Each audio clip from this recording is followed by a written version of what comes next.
All right, we'd like to welcome today a very special guest. This is my first ever non-health and wellness industry guest. So it's a good friend of mine, Caleb Marsh. Welcome to the podcast, Caleb. Thanks, Dr. J.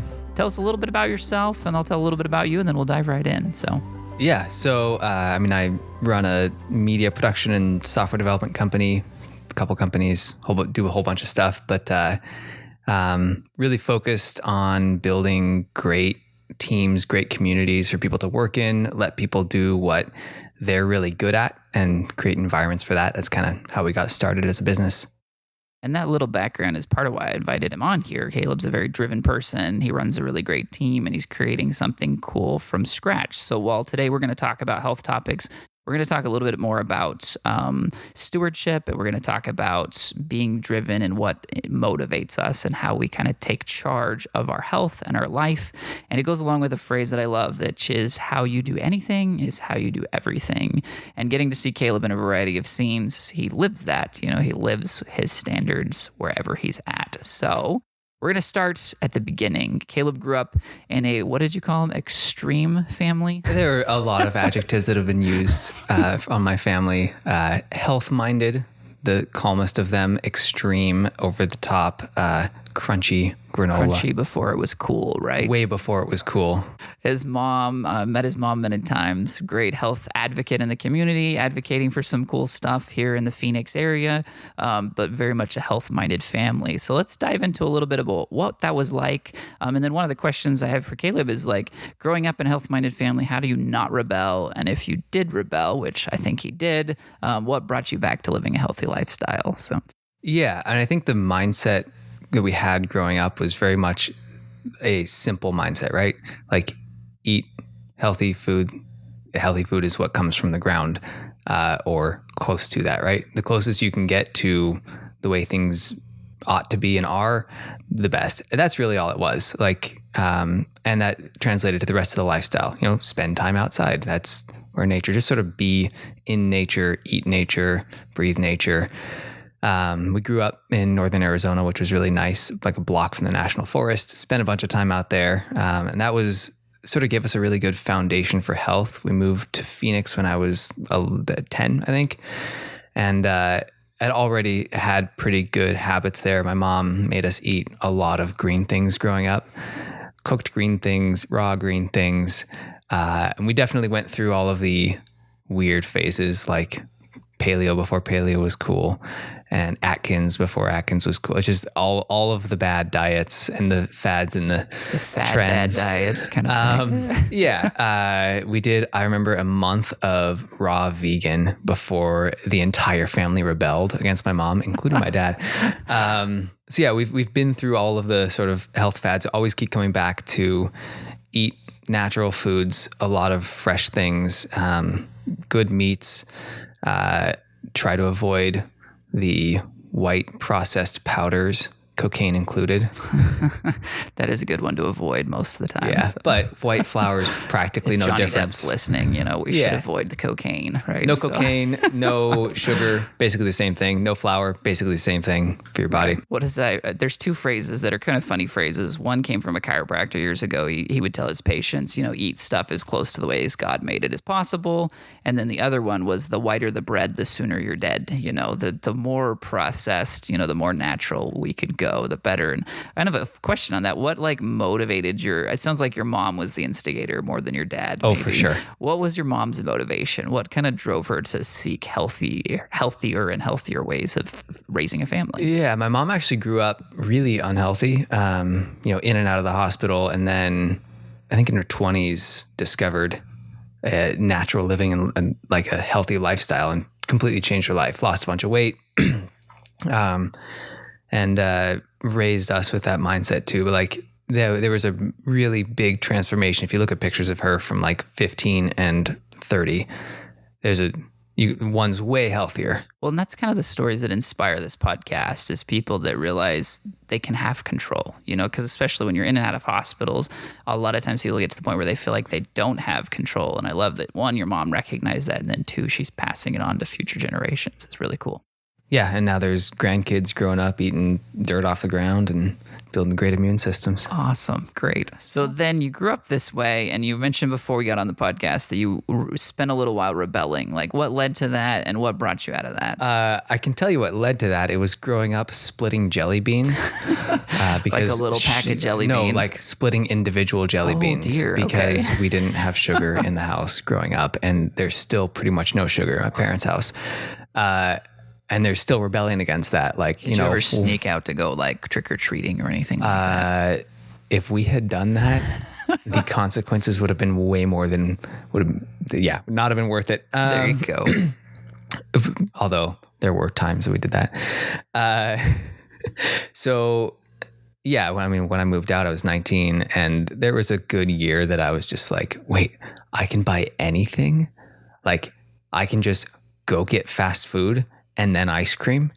So we did that. Yeah. Or even ice cream first, right? You're an adult. You can go get the ice cream instead of the fast food. It was liberating, and liberated myself right into chains.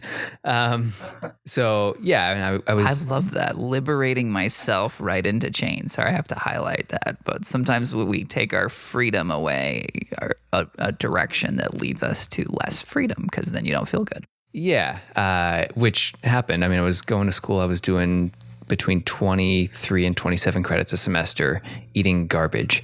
And, I had 5 hours of sleep a night, with a bad diet and minimal exercise. And it was awful. Then started lifting, started doing jujitsu, cleaned up my diet, and would sleep 5 hours a night because I had the same workload and feel fine. So that was really a big moment for me when I realized, okay, eating the way I'm eating isn't healthy, not exercising isn't healthy, and I just feel better if I take the time and be disciplined enough to take care of myself.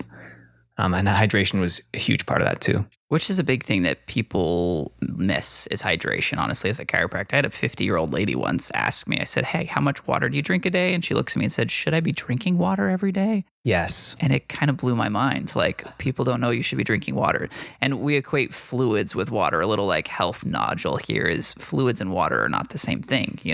5 cups of coffee does not count as hydration. Caffeine dehydrates us. We need more. So I love that. I wanted to highlight a little bit about that. I think the contrast is important. If someone grows up not eating healthy and then just continues that and they're not feeling good, they don't a lot of times know why. But that contrast of growing up healthy, feeling good, doing all this outdoor stuff, living life kind of to its fullest. Your parents homeschooled you, you did a lot of travel. I think you spent a while in Dubai, right? Lots of cool stuff. And then to go from that to off to college, not sleeping, not eating, and feeling like garbage, you could see that contrast a lot easier, which helped facilitate that decision to go back to a healthier way of life. Seeing that contrast, you're right, it's huge. I probably wouldn't have made the same decisions if I didn't have that experience.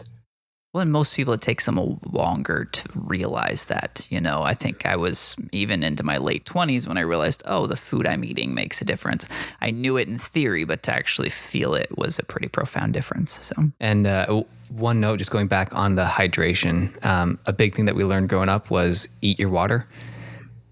That's why I think one of the most impactful things in my diet is eating enough high water content fruits and vegetables. Like, for example, and if my mom listens to this, she'll be annoyed. We stole a watermelon from the garden. My brother and I did 37 pounds. Oh dear. And they just picked another one that was 56 pounds today. Sheesh. Like recently you stole this watermelon? Yesterday. Okay. Definitely sending this to your mom when it comes out. So. He stole it and then he brought me in on it. There you go. For what it's worth. But like eating that, just like, right. We're not going to get fat off of that, but you get a ton of water in that and stay hydrated, especially in Phoenix in the summer. Well, and if you know much about like the laws of diffusion, like water can move into tissues, but it needs other nutrients to do that. So purified water with nothing in it doesn't get absorbed into the body properly and can throw off some balance. So having electrolytes, and those are the most natural electrolytes, right? Watermelon, oranges, things that are high, and other things that help that get absorbed and have other things that fuel the body. That's a great tip. I love that. So don't steal watermelons, but Or eat do. watermelons. Yeah. Just do it from your mom, not from other places. We're not condoning crime on my podcast. That's your podcast. All right, so now let's flash forward. So you changed, put your health there, and then you started a company. What motivated you to start something from scratch instead of just getting a job like everyone else, a job? I don't know, but I know how it happened. So I grew up. My dad is an entrepreneur. I always was like, Dad's always working. He's always stressed, and I'll never do this. I was 10 years old when the '08 crash hit, and I would like coming to be aware of my world around me and seeing, oh my gosh, being an entrepreneur right now is horrible. I'll never do that. And then at 18 years old, I'm signing papers for an LLC with my best friend being like, hey, let's start a business. What am I doing? But that whole idea of taking charge, creating the life that you want, something that I got as a gift from a very young age, from my parents, from other people around me, was, yeah, you think it, you can probably do it. And if you can't, you can do something just as good, maybe better. Very, empowering attitude to grow up with. And I'd say that was the sort of impetus to start my own thing. My sister and I had a business selling toys around the neighborhood when we were 10, 12 maybe. And we ended up, we sold the toys for a summer. It was called A+C Legos and Stuff. We sold the Legos and the stuff. And then we sold the business, which was just our remaining stock, to our little siblings for like $5 at the end of the year. Nice. Because we had extra toys that no one else in the neighborhood bought. So yeah, from a young age, very much a, what do you want? Does this align with your goals? If so, get it mentality. So started the company. My best friend growing up, who lived a block down the street from me, was into cameras. I was into cameras. We made movies in the backyard growing up, and quickly realized he's way better at making stuff as an artist. I think I started before he did, and then it was one of those things where it's like, oh, you started now. I'm not gonna do that because you're better. I'm the same thing with my little brother, who I'm trying to get to work with me to do music. I started playing piano. I took years of lessons, and then he started within a year. He was better than I was. And I was like, cool, I'm done playing piano. You're better. I'll focus on the things I'm good at. So being surrounded by talented people, artists who couldn't just like do that full time. It's like, oh, you have to get a job or you do something with your time.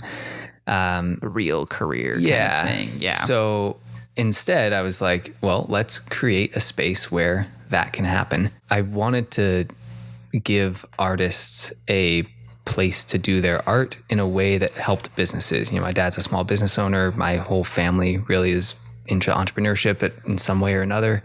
So I'm passionate about creating a space where artists can do artisty things and get paid for it, and also help businesses succeed. So that's why I started the company. It was me and my best friend at first, making videos because we were good at that.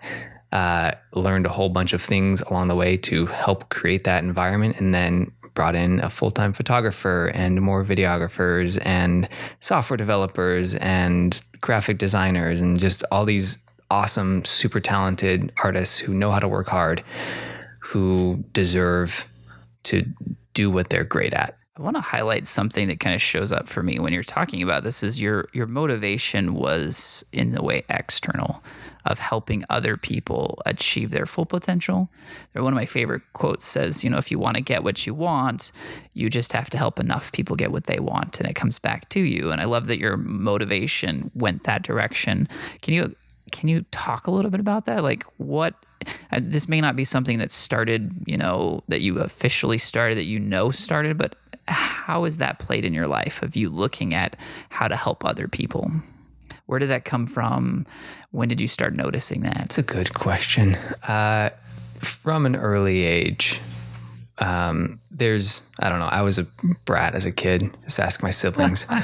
But yeah, like I wanted to help people. I thought it was really cool when people could work together to accomplish something. That's probably the top motivator for me is seeing a team do more than just the sum of their parts.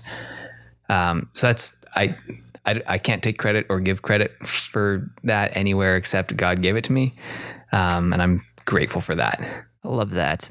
And I like that, we look a lot of times, especially when we're struggling with something, whether it be a health problem or a life problem or a relationship problem, we get center focused on ourselves, and survival mode is what I like to call it. And I like that you aren't in that, that you're looking outside of you. And that's a great thing for people to keep in mind. The times that we get stuck on ourselves, it's harder to make progress. But when we start pulling other people along, and I love this beauty of like the origin of your company was to help give people a place to do their best work, to be their best selves as artists, as creators, which is something that can be really hard to break into and can be really boring to break into. Like beginning art jobs, I hear are very boring. You gotta pay your dues, right? And lest I seem as if I've got it all together, I am constantly catching myself and being caught by others falling back into the me focus, the self focus, right? And I'm worried about me. I don't know if I'm going to be okay through this. And shifting that focus back to how can I help others? How can I serve God? How can I do what is best for everyone around me in every way? And work is just one of those ways. As soon as you get back to that, everything else falls into place. Like not magically, but right. Of course it happens. Well, that goes along with something you said a little while ago about goals and having goals, having values, having established things that you want for yourself, and then checking in periodically, because life, especially in 2022, but I'm guessing it's not just going to magically get better in 2023, but there's a lot of things that could be very stressful. There's a lot of issues, challenges people face. And if we focus just on those, we will get distracted, and we all do, and the most giving people can easily get distracted back into self-centered, woe is me, survival mode. But that checking in and reminding ourselves, why am I here? Why did I create 2 companies? Why did I start a podcast? Why did I do all these different things? Helps remind us of what's most important to us so that we can be sure that we're spending most of our time on that and not just surviving. Yeah, that's agreed. And going into that, it's been fun to watch. I got to observe Caleb and his team, the company called Red Legend. They shoot a lot of advertisements. That helping other businesses grow has been really cool. They did some about me videos for my website, and they're actually helping with some of the logistics in the background of this podcast too, which is super cool. But getting to observe his team, it's fun to see him like promote health, wellness, and overall balance. And I want to share just a couple of examples I've seen in the last week. He had a team member kind of get lost on the way to a shoot. And the first thing he was making sure the team members' needs were met. Do you need food? Do you need water? These sorts of things to make sure they're supported. A hug. That literally, the first thing he did was hug this guy and say, hey, you're here, it's good, and the long story there. But then other, both the shoots I've been on, he's had food, supplies for his team. One day I was talking to him this week in a very busy week. He said, oh yeah, a couple of my team members aren't available because they've been too busy, and I told them to go home and rest, and I love to see that. And then I've seen it come back, as Caleb leads the company. I've seen him running around like a chicken with his head cut off at the shoot, and his team members being like, he hasn't eaten in a while, let's get him something to drink, let's get him something to eat, and literally like following him around, pouring food in his mouth basically. So I want to ask you a little bit about that. How, as a business owner, as a team leader, how do you keep yourself, what's the right words I'm saying? How do you make that a priority, your team's health and wellness? What inspires you to do that? And what are the benefits of doing that you've seen? I think it comes back to the basics, right? And I think if you get principles in your life, then everything else sort of falls into place. You don't have to worry about all the particulars, right? You just follow the principle. And one big thing that sort of guides a lot of our decisions is this idea of stewardship. And going back to, the way you do one thing is the way you do everything. Stewardship is big because it says what I have is not mine. What I have has been given to me to use the best I can. That includes my own time, my own health, and my team, their time, their health. How am I maximizing what I've been given in a team? I have 40 plus hours a week from 8 different people. That's a lot of time that I'm sort of in control of. And obviously, I give a lot of freedom to people to decide what they do, but using that and taking care of my team because they're the people that I've been given charge of, so to speak. They're in my domain. That's huge. So health just sort of, it becomes like a very easy, well, of course we would take care of our team. Of course I would make sure that everyone is mentally where they need to be, that everyone's staying hydrated on set, that everyone is well fed. Plus, happy people do better work. Especially creative work, right? Yeah. And it's interesting because we have in our industry, if you're not on your A game, you can tell. Like you can just creative work suffers if everything's not pretty much perfect. So little things like my business partner needs cold water. I don't. I'm a camel. I'm a lizard. I grew up in Arizona. I can go 3 days without water and feel just fine. And it can be 115 degrees out. My business partner is not that way. So it's my job to make sure that there is ice water for Abraham Silva because he needs right. it. And so understanding everyone's differences, different people have different tolerances. I've been through some just incredibly difficult situations with my business partner and our lead cinematographer. I know the physical toll that they can take, and it's pretty high. And I've been there with them on that. Some of our other people can't do that. And I shouldn't expect that of them. So understanding people's limits, understanding people's abilities, and pushing them, yes. Like I think as team leader, it's my job to help people grow, and sometimes that means pushing them a little past where they think they can go, because that helps them grow as a person, which is more important than being well rested every single day. It's okay to sacrifice some sleep for some character. At the same time, if one of our people's working 10 days in a row and they're pulling 13, 14, 20-hour days, that's not sustainable. And I need to catch that before anyone else does, because I work with loyal people and they'll just keep going. And it's my job to make sure that doesn't go too far. Right. Because they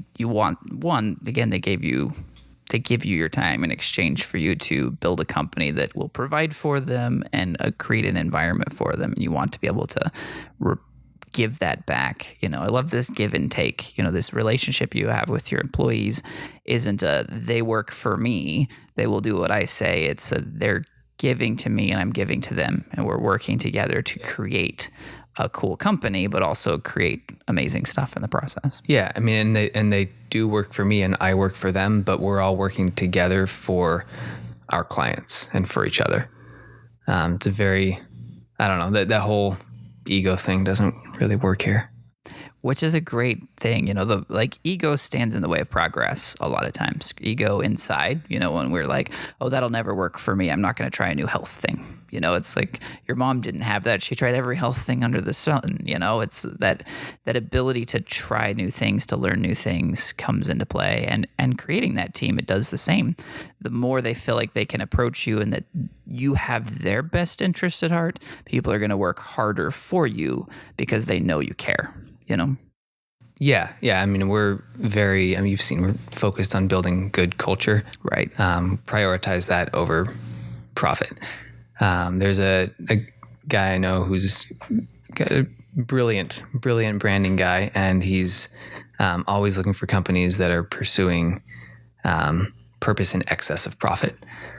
So, and that's probably trademarked. DJ Harula Stereo Agency, check it out. There you go. But he's taught me a lot about that level of a purpose bigger than just the company and the paycheck. And that plays into the whole culture thing. Health is a big part of that, and mental health, huge part of that. Well, the profit's important. We don't want to downplay that by any means. Like any company needs to have profit, but if it's profit over everything else, that gets in the way of creating a culture where people, like you said, are loyal to you and that know that their health and their well-being is going to be taken care of too. Absolutely. And yeah, in purpose in excess of profit, the profit's still there. Right. And you need that for a company, but don't make it about that. Right. Well, then I've seen that, observing you and knowing you, I've seen that in the way you've created your company. And I think that's one of the reasons we had you on here, is that ability. If people are listening that are business owners, if people are listening that are in businesses or that work in places, that don't do that, that's that initiative and that empowerment to step out and to do something different, to take charge of their life in some way, is a big leap of faith. But at the same time, it can be very profitable in a different way to their longevity and well-being, to step out and take charge. I've worked jobs in the past. I worked a chiropractic job that didn't serve me well. I realized one point someone came up to me at church and said, "Hey, I think I need a chiropractor." And I said, "That's great. Here's one that you should go see." And I wrote the name down of someone down the street because I wasn't living my truth, as they say, in the practice I was. I wasn't comfortable with that person coming in to the practice. And after I gave that information, went home that night, I thought, I can't do this. I can't continue to, work for someone else, profit. I was making money, not very much money, I will say that, but I continue to have this profit over here because it wasn't serving me, it wasn't helping me. And it was a big instigating situation for me to then take charge and start my own practice, to take a leap of faith, move out. I moved back to Arizona, but I'd never lived in Phoenix. I grew up in rural Arizona, so I moved into a city I'd never lived in. I had no money. I had no experience running a business, and I decided to start a business from scratch. And I learned a lot in the process about myself, my weaknesses, my ability to run a business, what was important to me, what wasn't important to me. And in the last 10, 12 years, gained a ton of experience by stepping out of there. And my health, wellness, all of that's improved because I took charge of my life in one area. And again, that's part of why we're here, is when we take charge of our life and we have the attitude that we can control things and that we can help and serve others through that, we tend to lift ourselves as well by doing that. So, yeah, it's funny you brought up the bad work experience and bad health associated with that. Before we started our own company or went full time into it, my current business partner and I worked a year and a half or so for another production company here in Arizona. And it was cool. We got to travel the world and do cool things, and we got paid just absolutely horribly and learned a ton, including how not to treat people. Our sort of straw that broke the camel's back, and it was a little more than a straw. The load of bricks that broke the camel's back after it was dumped from 30 feet was a 6-day shoot we were working 20 hours a day outside without assistance that we had asked for, and they didn't feed us. oh sheesh. So maybe there's a little trauma associated with why we always have food on set. There you go. Trauma can be a very good motivator at times. Absolutely. But yeah, so we came home after that and quit. And that was just over 3 years ago. But yeah, that negative experience where our well-being wasn't prioritized was very motivating. Awesome. That's where I find most entrepreneurs who step out there come from. They come from a place of, it wasn't done well. I wasn't valued. None of the employees are valued, and they want to do it in a much better way. And some of them may forget that, as they get in the stress of things. But as long as we can remember that, that's why we're creating such cool things, is to create a good environment for people to grow, thrive, and become their best selves. Our employees as business owners are our biggest liability, their biggest expense, but they're also our biggest asset because they can create so much cool stuff. And they can be such an advocate for our businesses, and they can help impact whatever we're doing, that we need to take care of them and we need to take care of ourselves. So, yeah. And I think if you define success as that sort of holistic success rather than this metric or that metric, it makes a lot more sense. Again, back to the principles, define success properly, and you don't have to be thinking, okay, am I prioritizing profit here or culture? How am I doing? No. Right. Define your success, whatever that ends up being. What's going to make you, your team happy? What's going to have you live your best lives, the most good life? Back to Aristotle's idea of the good, right? The highest value. Identify that. Identify how you want your life to look in order to get the most of that. And then everything else falls into place. Right. Well, and the key is once we've identified it, to work our tails off to make it happen. Right. Yeah. And there's no other option at that point. Yeah.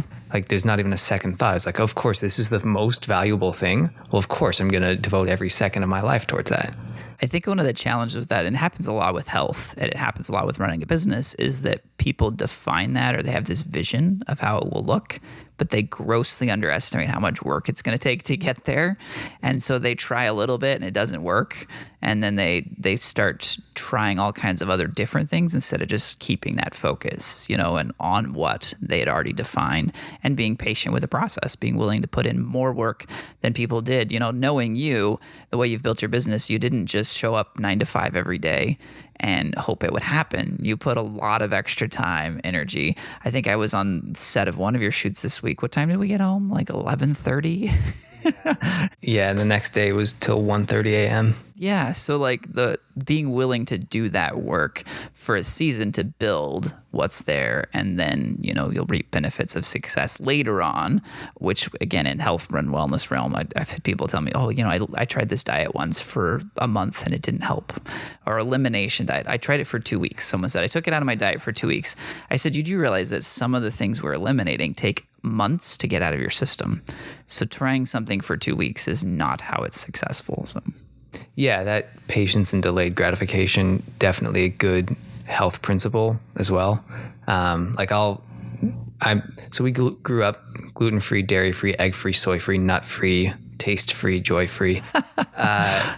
But we and for good reason. Sure. Most of us kids have allergies to at least a few of those things, and horrible gut health. So we have to learn how to take care of ourselves. And even still, I'll go on month-long sprees where I'm working too much and I eat a lot of pizza and Filibertos, and it's great until I just wake up one day and I feel absolutely horrible. And then it takes 30, 60, 90 days to get back to where I want to be.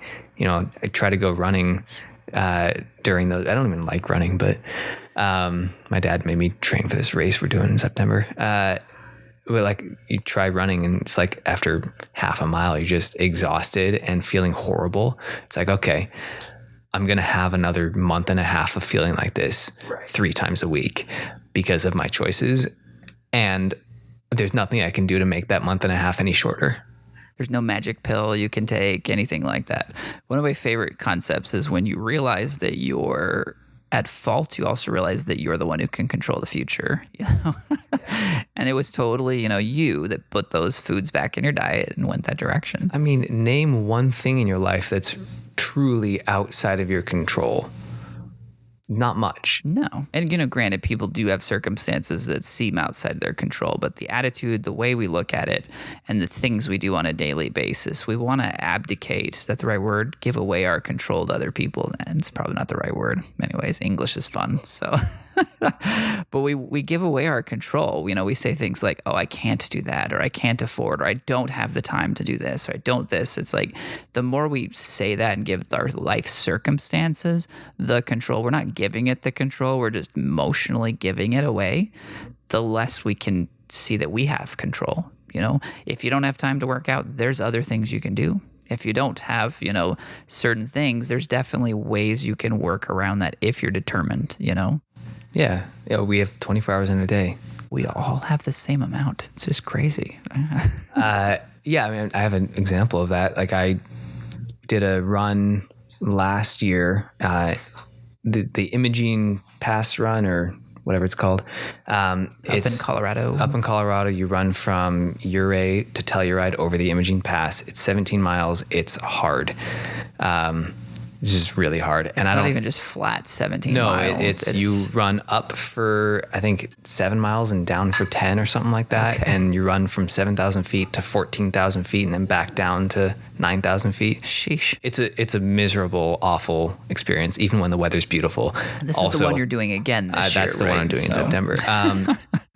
Amazing views. So I did it last year and then came back, took 2 weeks off, went running. And within like a week, I would run out 2 miles and then my knee would hurt so bad that I couldn't, like, I just had to sort of hobble back. I was like, I am not going to let this stop me from reaching my goals. And like, even if it was to the point where walking was painful. So I spent a lot of money and a lot of time, neither of which I really had, on physical therapy and putting in the work and doing a lot of these exercises to get back to being able to run 2, 3, 4, 6 miles. And then, took some time off earlier this summer because I was busy, and realizing now in 2 months I have this race again, which I signed up for some reason. There's like, I'm having to go back to, stupid clamshell exercises and all these basics. The little things. Yep. But it was very much a decision of, do I want this thing? And if so, what's going to stand in my way of getting it? Like, I have an injury. I could claim, I can't run, I'm injured. Or I could put in the work and get it done. Right. And I love that determination it's determination, but it's also a sacrifice, right? Anytime we're going to do something, we have to sacrifice something else.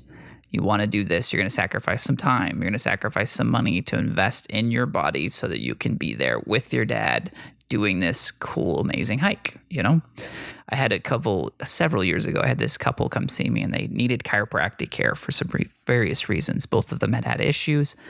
And I went over the process, explained costs and everything, and they said, we can't afford it. And I thought, then I started working with them on price a little bit, be like, hey, I'm here to serve, I want to help. And they still were like, oh no, we just can't. They gave me all their reasons. And then a couple weeks later, they were at Disneyland. And then a few weeks after that, they were at Disney World, and all these things going on in their life.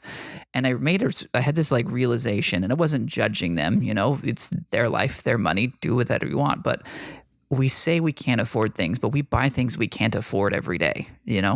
Some of those things are useless, for lack of a better term, and some of those things are investing in ourselves or in our futures. And if we take that power and say, what am I doing?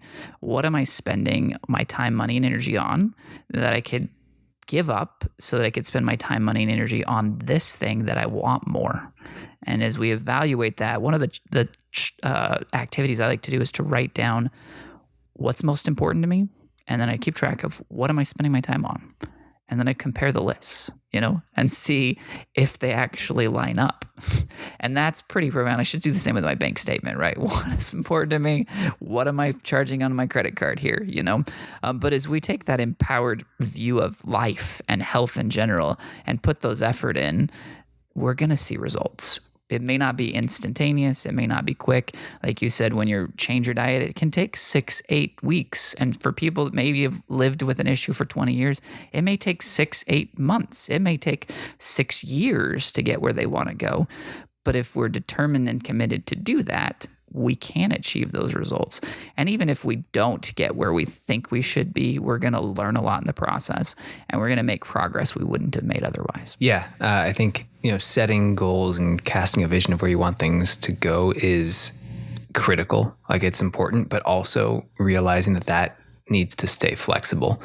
Because I have a bit of a background in EMS. I actually still am an EMT, and worked on a volunteer fire department for a while. And you realize that there are some things that you just can't help, right? Like, you roll up on a scene and there's just nothing you can do, except help someone their last moments. So there are things that are truly outside of our control. They're not that common. Sure. But you can, when that does happen, you can focus on those and say, oh, well, these things are prohibiting me from doing whatever. Like, stupid example, but I can't I'll never play basketball professionally. I'm 5'5", 5'6". With thick shoes on. No, I'm just kidding. Yeah, well, the rumors are true. But so there's plenty of other things I can do. Yeah. And the same principle applies to important things, right? Okay, I am truly limited in this thing. Okay, great. What are you not limited in? I love that. Well, and it's not about the goals. It is like we talked a lot about the importance of goals, but life is not just about accomplishing goals and getting to the height of a peak and sitting back and enjoying it. Life is about the day to day and enjoying the process and enjoying the moments. And there's a fine balance between setting goals, striving for them and achieving them, and also just being grateful and appreciative of where we're at and what's happened to us this day, what's going on. I had an experience a couple of years ago that I'll share, and we could talk all day. We'll probably wrap up here in just a second, but I had this lady come to see me, and she was a very driven type, like one of the coolest people I've ever met.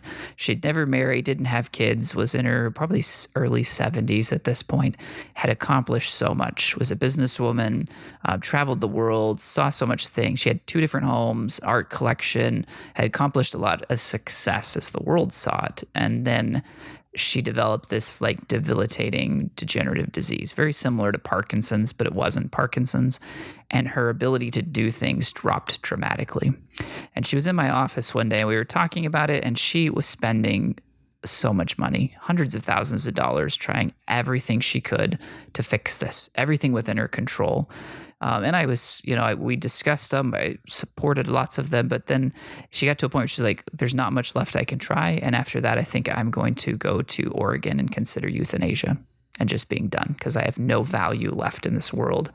And as a chiropractor, I'm not a medical doctor, I wasn't going to give advice. But as like a person who cared about her, I stopped and I said, you have to look at this a little different. I didn't say you have to, I don't tell people that. I said, look at it a little different. Like, even if you can't do anything at all, you're physically unable. She had people bringing her to the office. She had people taking care of her mostly round the clock by this point.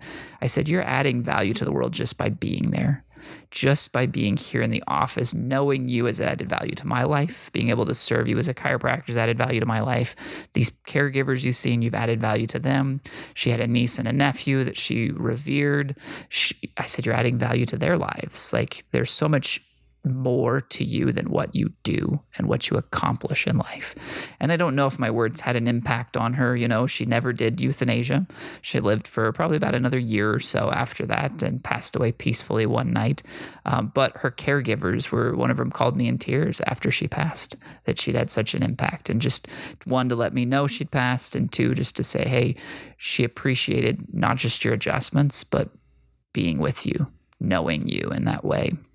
And so that's something important to remember. If you're stuck in a health challenge, stuck in a life situation that you truly, like you mentioned, don't have control of, you still have control over your presence, how you show up in those situations, and how you impact other people's lives just by being there and being you. And I think that's an important kind of thing to close on, is that we should strive, we should feel empowered to take charge of our lives, but we should also feel empowered to just take charge of our attitude in the day-to-day and how we're treating other people. And that's something that I love to watch in other people, and something I've observed in you. When you stop, take a moment to check in, like, again, go back to the team member that had gotten sidetracked, lost, and then we were out in the middle of the woods on top of a mountain, and this guy was about 2 hours behind us, maybe more, and by the time he got there, he was stressed, he was shaking, and first thing he went up and gave him a hug. You couldn't fix it, you couldn't make it all better, but you could let him know you cared about him, and that kind of being present in the moment and with people, I think, is hugely valuable. Anything you'd like to add to close this podcast out today? As a parting thought, our secret to making a good ad is think, feel, do. And if you look at in your life, what percentage of your life is something that you're thinking, feeling, or doing? Pretty darn close to 100%. Those are all things you control.